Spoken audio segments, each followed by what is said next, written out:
As we delve deeper into the narrative of what it means to be a good man, let us explore the ancient texts of Genesis, intertwined with the rich Latin language and the wisdom of early church teachings.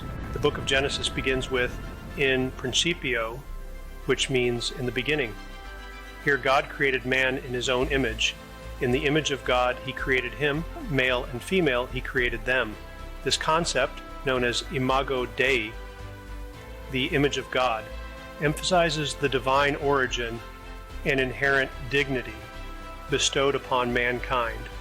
A good man acknowledges this divine imprint within himself and strives to reflect God's goodness, creativity, and love. Reflecting on the creation story, St. Ambrose of Milan saw in the order of creation a metaphor for the moral and spiritual development of an individual. He noted, "In interiore homine habitat veritas," which translates to, "In the inner man dwells truth."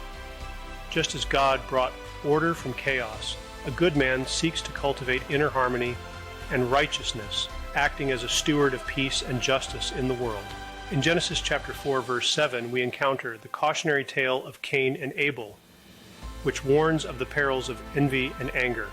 The verse states, "If thou doest well, shalt thou not be accepted, and if thou doest not well, sin lieth at the door, and unto thee shall be his desire, and thou shalt rule over him."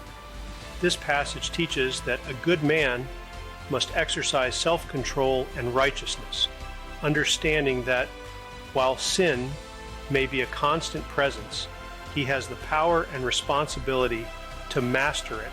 The story of Noah, found in Genesis chapter 6, verse 8, illustrates the virtue of righteousness. Noah found grace in the eyes of the Lord, or Noe invenit gratiam in oculis Domini. Amidst a world steeped in corruption, Noah's steadfastness in faith and integrity exemplifies the qualities of a good man, unwavering in virtue, even in the face of societal decay. Finally, the call of Abraham in Genesis chapter 12, verse 1. "Go from thy country and from thy kindred, or egredere de terra tua et de cognitione tua," symbolizes the journey of faith and obedience. Abraham's willingness to leave everything familiar behind on faith alone sets a powerful example for what it means to be a good man, one who trusts and follows the divine path laid out before him, even when it leads into the unknown.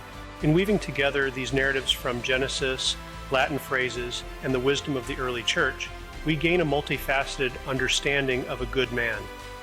He is one who recognizes his divine origin, seeks inner truth and righteousness, exercises mastery over sin, and faithfully follows God's call, embodying the virtues that have been revered and taught through centuries of Christian tradition.